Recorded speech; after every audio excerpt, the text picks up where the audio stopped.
राम राम। मेरा नाम जमनालाल भूरिया है और मैं आशा संस्था रतलाम से आया हूँ। आइए मैं आपको ले चलता हूँ ग्राम करमदी में, जहाँ एक किसान ने आधुनिक तरीके से सब्जी की नर्सरी तैयार करने के लिए जो विधि अपनाई है। आइए जानते हैं उन्होंने ये विधि कैसे अपनाई है और उस विधि में क्या क्या करना पड़ता है। राम राम भैया। राम राम। मेरा नाम जमनालाल है और मैं आशा संस्था रतलाम से आया हूँ। आप अपना नाम बताएंगे? मेरा नाम कन्हैयालाल मैड़ा है और मैं ग्राम करमदी का ही एक किसान हूँ। हाँ तो भैया, आप ये डिस्पोजल गिलास और रेत और ये मिट्टी और ये कंपोस्ट खाद लगा, आप क्या कर रहे हो, थोड़ा हमें बताओगे? भैया मैं अपने खेत में सब्जी लगाने के लिए नए तरीके से सब्जी की नर्सरी तैयार कर रहा हूँ। आपको ये नए तरीके से सब्जी की नर्सरी लगाने की ज़रूरत क्यों पड़ी? मैं नए तरीके से पौधे इसलिए तैयार कर रहा हूँ कि तेज़ धूप से पौधे बच जाते हैं और पौधे जल्दी तैयार हो जाते हैं और पौधे कम मरते हैं।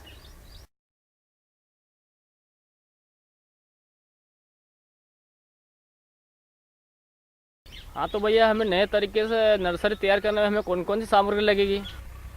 इसमें जो सामग्री लगती है वो सारी सामग्री मैंने तैयार कर रखी है। आइए मैं आपको बताता हूँ। हमें सबसे पहले नर्सरी तैयार करने के लिए मिट्टी चाहिए और समान मात्रा में सड़ी हुई गोबर की खाद चाहिए और डिस्पोजल गिलास चाहिए और पानी चाहिए। हमें जो सब्जी का बीज लगाना है वो बीज लेना पड़ेगा, जैसे लौकी है, कद्दू है, भिंडी वगैरह जो भी जब अपने को लगाना है वो ले सकते हैं।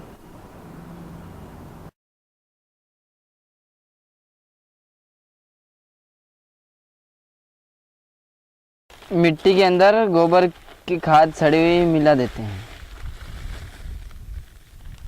और सामान्य मात्रा में रेत मिला देते हैं।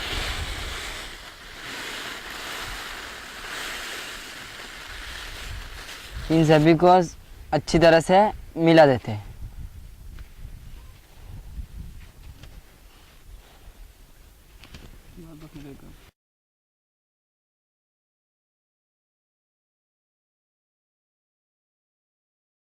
हाँ तो भैया, अपनों ने सभी समान मात्रा में मिला लिया। अब इसके बाद अपन क्या करेंगे?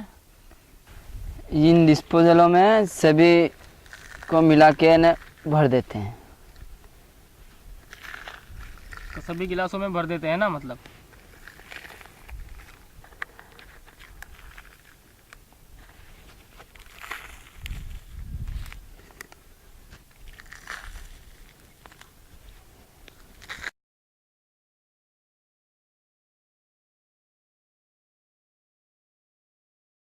हाँ तो भैया, अब हम लोगों ने इन मिश्रणों को इसके अंदर भर लिया। इसके बाद अपन क्या करना पड़ेगा? और जो भी सब्जी हम लगाते हैं उसके बीज हम इसके अंदर डाल देते हैं।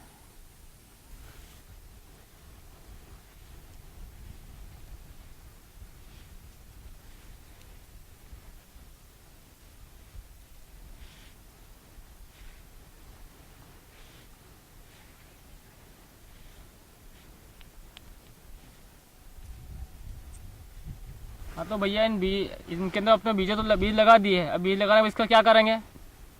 बाद हम इनके अंदर पानी डाल देते हैं।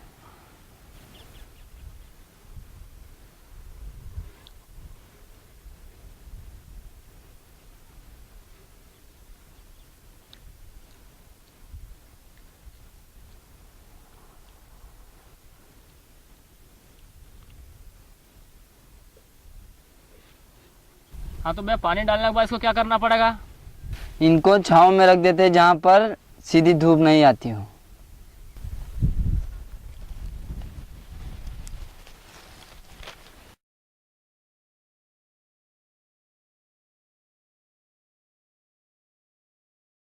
हाँ तो भैया, ये अपने गिलास भर दिए अपनों ने। ये कितने दिन तक रखना चाहिए? जब तक पौधे नहीं निकलते तब तक हमें छांव में रखना चाहिए और जैसे लगभग 15 दिन, उसके बाद में खेतों में रोप देना चाहिए और इनको नियमित रूप से पानी देना चाहिए और पौधे निकल जाने के बाद खेतों में ले जाके रोप देना चाहिए।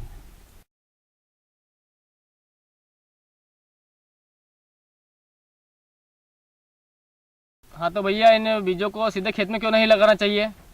बीजों को खेत में सीधे इसलिए नहीं लगाना चाहिए, जो धूप पड़ती है उससे बीज मर जाते हैं, समय ज़्यादा लगता है और कीटों का प्रकोप ज़्यादा रहता है। हाँ तो भैया, हमें आधुनिक नर्सरी तैयार करने से हमें क्या क्या लाभ है? इससे हमें समय की बचत होती है, बीमारी और कीटों के प्रकोप से बचता है और पौधे जल्दी तैयार हो जाते हैं।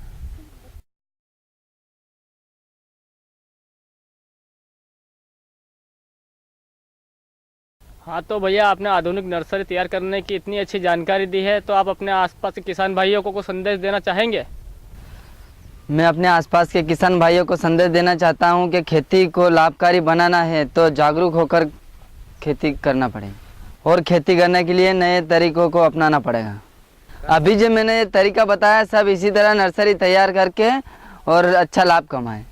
भैया, आज आपने आधुनिक तरीके से नर्सरी तैयार करने का जो विधि मुझे अपनाई, मुझे बहुत अच्छी लगी। इसके लिए आशा संस्था की ओर से आपको बहुत बहुत धन्यवाद देता हूँ। राम राम। राम राम। राम राम।